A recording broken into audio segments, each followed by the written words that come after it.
Hello, and welcome to the Digital Workspace Works podcast. I'm Ryan Purvis, your host, supported by our producer Heather Bicknell. In this series, you'll hear stories and opinions from experts in the field, stories from the front lines, the problems they face and how they solved them, the areas they focused on from technology, people and processes, to the approaches they took that will help you to get to the grips with the digital workspace inner workings.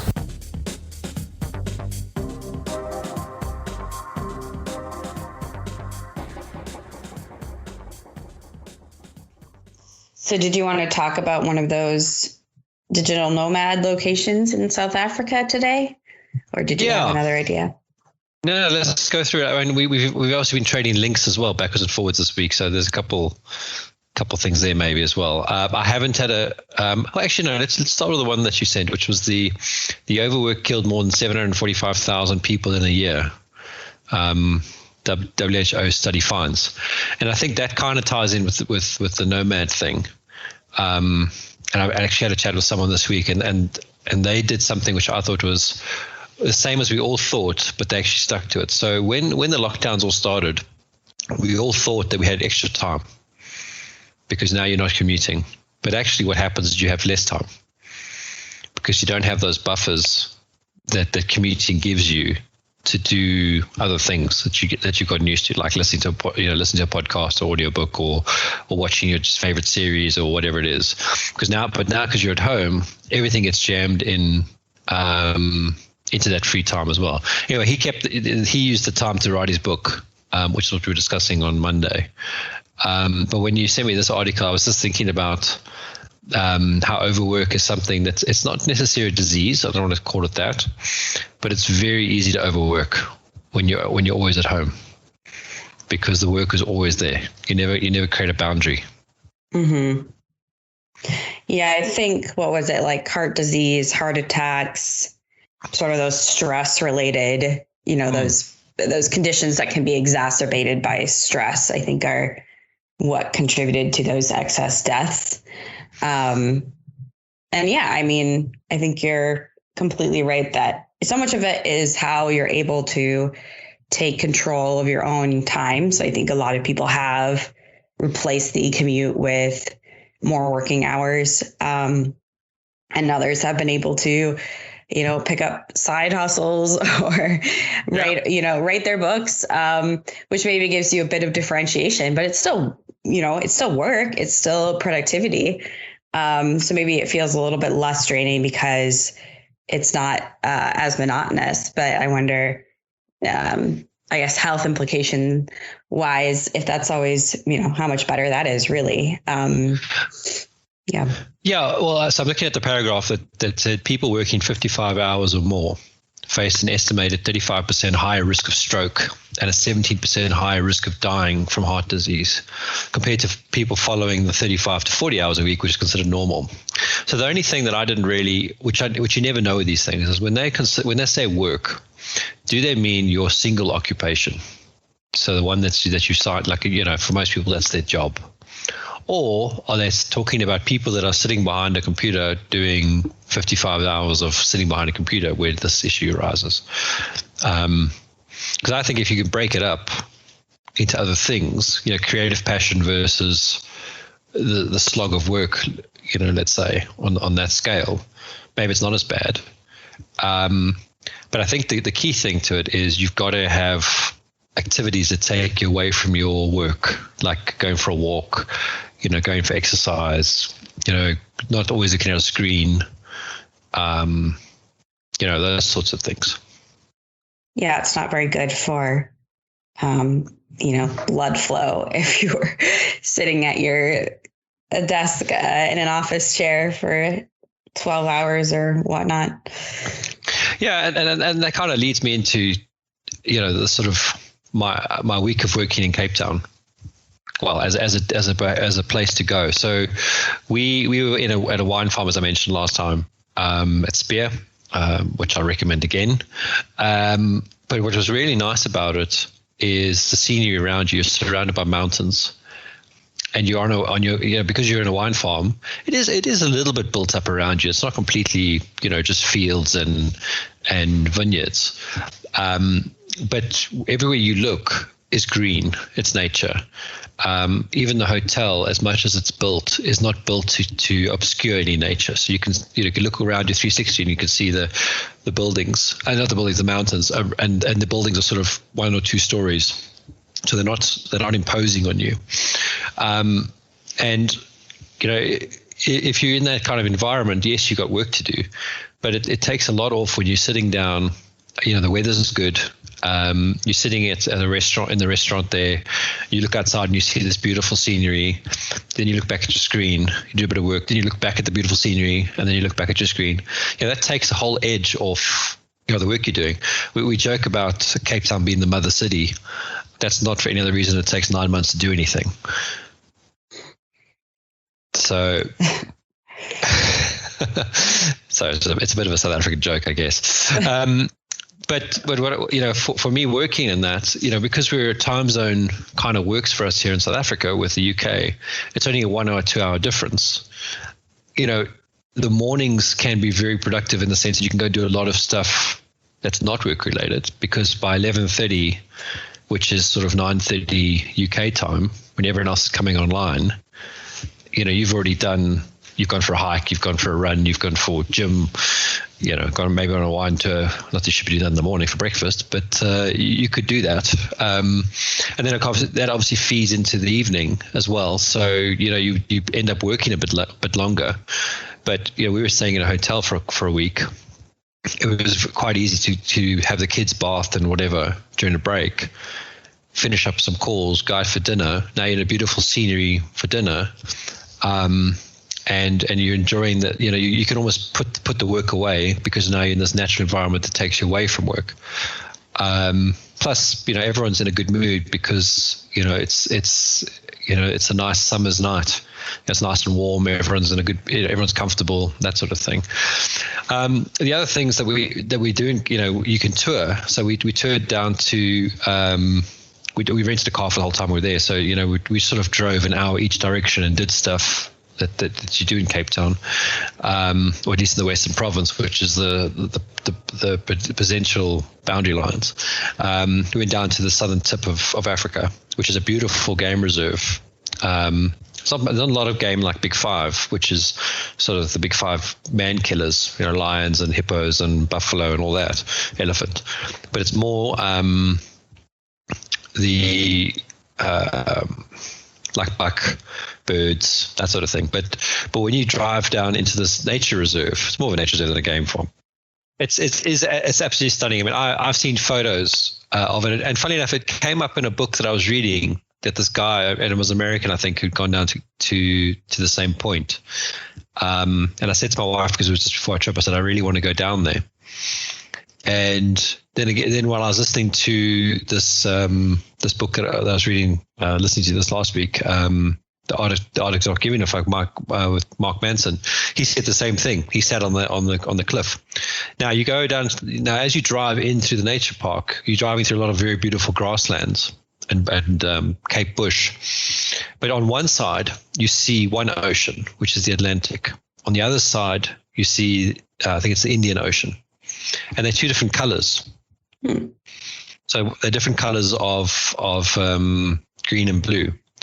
And then what happens is as you get to the sort of facility where it's like a restaurant and then a cable car system that takes you up to the top of the point, you can actually see the two oceans join together. So you see these two different blues hit each other. And it's not like waves crashing together, but you can actually just see them blending. Now there are waves that are hitting the rocks and stuff, but it's absolutely stunning, and it just changes your perception of the world, because you're on the most, not the most southern tip, because Cape Agulhas is the most southern, but there's no other land barring Antarctica which you can actually see on a clear day. I've heard from Cape Town. Not that I believe that, but it's probably possible with a telescope or something.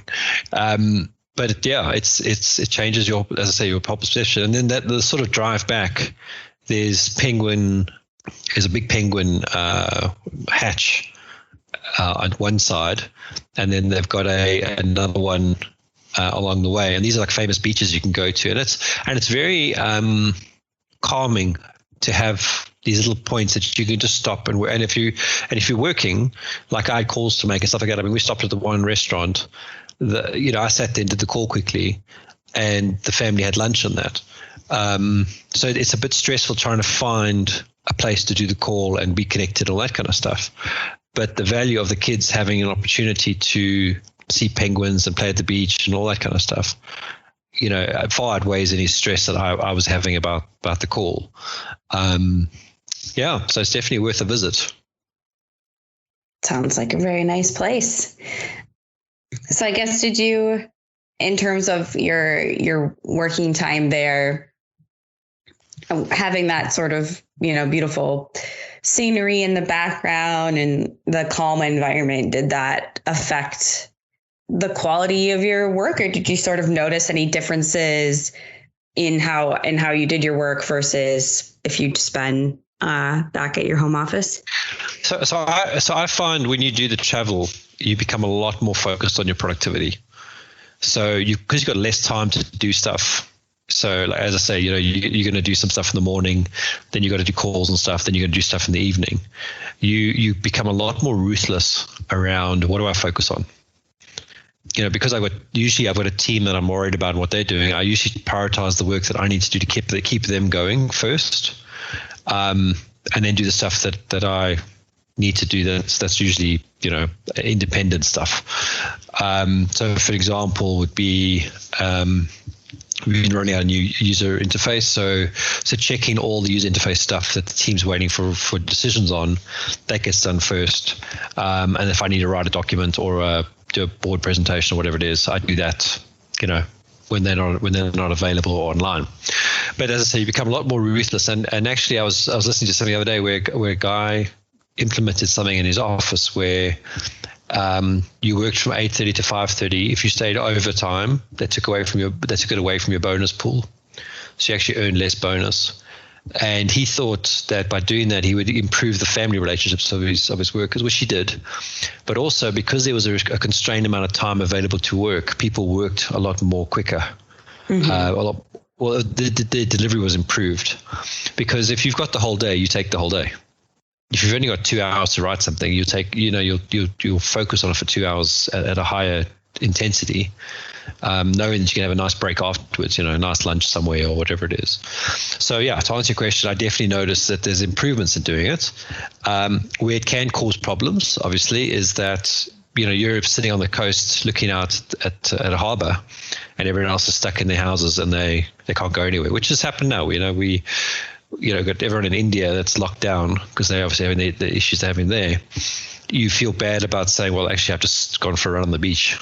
Or I've gone and walked around my complex for 20 minutes. I try not to make a big deal of it. But when we were pre-COVID, and I was doing like in Croatia, I was saying, guys, I'm sitting in a harbor in Croatia watching the boats right now. I can turn my camera on, you can see it, so everyone sees where I am, and then we go back to work. But at least breaks the ice a bit, and people, know what's going on in your head and where you are. Yeah, I don't mind, depending on the circumstance, living vicariously through someone else's nice scenery, especially if they turn the thing around and show you. I wonder too if you mentioned sort of sitting there and every few minutes or whatever looking off, how you're supposed to only look at your screen for so long for eye strain. You're supposed to kind of like force yourself to look at a point, but I'm staring at a white wall, so there's not a lot of motivation in front of me to naturally kind of pick my head up and look off. And I wonder if that has any sort of subtle effect too when you're working from, even if I took my laptop outside. I don't know how my Wi-Fi situation would be, but I've seen a few people do that just for calls and stuff, or I feel like some people are doing sort of walking meetings. I think, you can do little bits and pieces of that even from home. No, that's why I say, we talk about the sort of location-based ones, but I think you're totally right. I mean, to your point about staring at a blank wall, so I've got a whiteboard on my right here. I'm looking into the corner of the room because I've set up my study that way. So if I look up away from the screen, I'm looking into the corner of the room. There's nothing to look at there. So I do go outside for a walk, and I usually go for a walk about two or three laps around the complex we're in, which is about half an hour's walk. But while I'm doing that walk, I'm either listening to something or I'm phoning someone to catch up, which I would have phoned them typically on a Teams call. But now I've got them on my headphones and I'm walking around. So, and I think that's kept my mood quite good. And I think that's the other point, because you're sitting in if I'm sitting in a restaurant, even if I'm in a bad mood, I'm less likely to snap at a team member or something because of my mood, because I'm now in a public place and I'll check myself. Whereas if you're in a study, it's very easy just to let that bad mood take over and say something to someone you actually didn't mean to be. And this is just my personal emotional immaturity. But I find that having the different circumstances works better. And you've got a nice Starbucks there in Arbor, which I've sat at a few times, and I've done calls there, and it's quiet enough you can do calls there. And you can watch the road and all the rest of it. And I think that's, there's nothing wrong with it. And I think it's a very common thing in South Africa for you to join a call with someone and they're driving somewhere. So it's not, if someone's driving, we don't even think about it as South Africans. Whereas I know in the UK, guys will always apologize for driving while they're doing a phone call. Sorry, I'm on the phone. I should be at my desk. But actually, as long as I can hear you, to be fair, you shouldn't be driving and concentrating on something else. But it's kind of okay if you're just listening in to just know what's going on. Because that's what, as long as you get a hands free and it's legal, why not? Being productive. Yeah. No, I think, I think what you said about the mood thing resonates. I think it can be hard. And I think offices kind of fall into this trap. And maybe a downside to the office is that you kind of lose perspective of, your life and the world outside of work, and everything can become so, you kind of have your blinders on, and it can be, if you have if someone, makes a mistake or something, like the emotional, it is a lot easier, I find, to have an emotional reaction versus if you're, you've just come back from a vacation, right? Like that's why we take, that's why we have vacations in part, you come back refreshed and, you've regained some perspective. But a lot of the times that's not, we take 2-3 weeks of vacation a year in the US, maybe, depending on what you get, if you get any, because you don't have to get vacation time. And that, I think in terms of the coming back to the stress that of overwork and it being, unhealthy, I think part of it is just losing that ability to regulate your emotions because you're kind of trapped. No, and I think, as you're saying that, I'm thinking of a couple of things. So the one thing that I was thinking about is to go and work somewhere else is a stress on its own. You got to travel. But it also makes it become, you have to optimize that travel. So you have to pack the right things. You have to get enough off your plate that you feel comfortable traveling. I mean, I didn't work the whole time we were in Cape Town. I only worked a little bit. But at least, I'd focused enough to get stuff out. And then when I did have to work, I was, it wasn't the major things. It was really the minor things to the most part. But the other thing is that stress factor, because you're now in a different place. Your ability to your old habits are broken because you're in a new place. So, you have to almost reset them naturally because you're in a new place. So like I say, you don't get as as agitated maybe as you would have got because it's the same boring call every week. But now you're sitting in a beautiful place. You're like, I'm sitting in this beautiful place. Now let's have the call. So you're in a better mood. It makes everyone else in a better mood, and or maybe you perceive everyone else's moods better. I mean, the one thing I remember, we were sitting there. It was a Friday afternoon.